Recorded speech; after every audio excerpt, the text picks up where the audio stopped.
Nintendo's iconic plumber has worn many suits over the years, and I'm not talking about animal costumes either. For every raccoon or bee suit he's had to wear, Mario's been thrown into just as many unique situations. From outer space to a tropical island and just about everything in between, Mario's been everywhere. Yet through all his travels, he's brought the same irresistible gameplay, at least in terms of the core Super Mario series. From land and sea to air and space, what makes a Super Mario game has always been the same. That is, with one vegetable-filled exception. This is Super Mario Bros. 2. Well, I mean, kind of. It may look like a Super Mario game and sound like a Super Mario game, but it's not really a Super Mario game. Now, that's not to say it's a bad game, it's just that the first Super Mario Bros. Sort of left Nintendo's American branch between a Bob-omb and a Koopa shell. They realized the huge sales potential for a sequel, but they were also cautious. They didn't want to turn fans away by releasing a game that was too difficult. And to Nintendo of America, what came out of Japan was precisely that.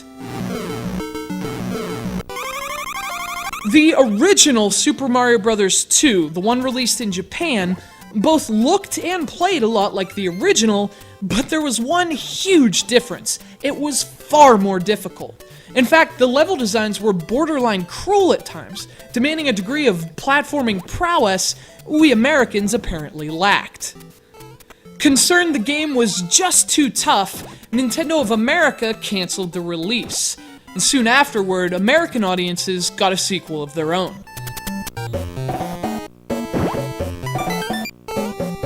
Here, this is called Super Mario Bros. 2, but in Japan, this is Doki Doki Panic.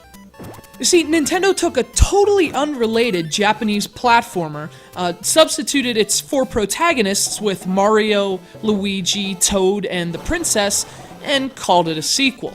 And that's why Super Mario Bros. 2 feels so far removed from the other Super Mario games. Even though Doki Doki Panic was produced by Mario creator Shigeru Miyamoto and even borrowed elements from the first Super Mario Bros. Game, this was definitely not a Super Mario Bros. Game.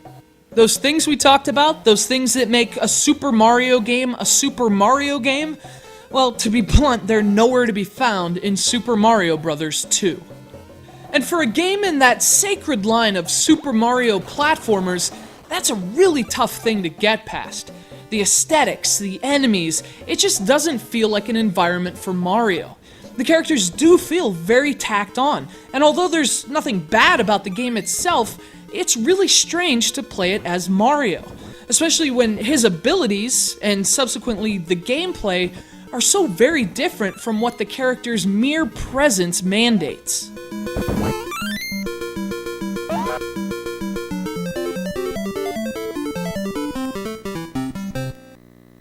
It's one thing to not have any Koopa Troopas or Goombas. The game's premise actually does a nice job of explaining the game's setting. Spoiler alert, it's all just a dream, which is fitting for the game's surreal nature, but it's quite another thing entirely to play a Mario game in which jumping on enemies only gives him a ride. Now, to be fair, this was only the second Mario game. That revered formula of Super Mario may not have been so established back then. Perhaps it was less blasphemous than it seems today to take away Mario's ability to stomp enemies. But in hindsight, it was just a terrible decision, and as minor as it may sound, it makes Super Mario Bros. 2 significantly less enjoyable to play. Of course, that's not the only thing that makes this a disappointing Mario game. The levels are nowhere near as well designed as they are in the rest of the Super Mario games, and that's a problem compounded by the gameplay. See, throwing vegetables at enemies is a lot less satisfying and visceral than stomping on them, not to mention a lot less fun and a lot less Mario. So playing through its longer levels doesn't engage you because what you're doing isn't as engaging. But Super Mario Bros. 2 was a big success on the NES, and to its credit, there are reasons why. As I've said, it's not a bad game at all, it's just not a Mario game. If you can play Super Mario Bros. 2, forgetting that it's a link in a chain that includes undisputed masterpieces like Super Mario Bros. 3, Super Mario World, and Super Mario 64, there's actually a lot to like about it. There's a very surreal feeling to Super Mario Bros. 2. Many of the enemies wear masks, and when the masks aren't being worn, they're flying around the screen and attacking you.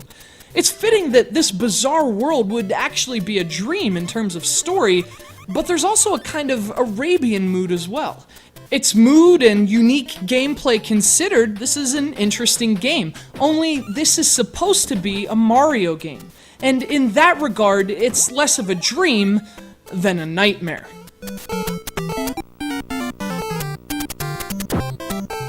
Listen, Doki Doki Panic is a good game. There's solid platforming and a few unique gameplay mechanics, including the ability to play as different characters. But as unfair as it may sound, it's not exactly an ideal template for Super Mario.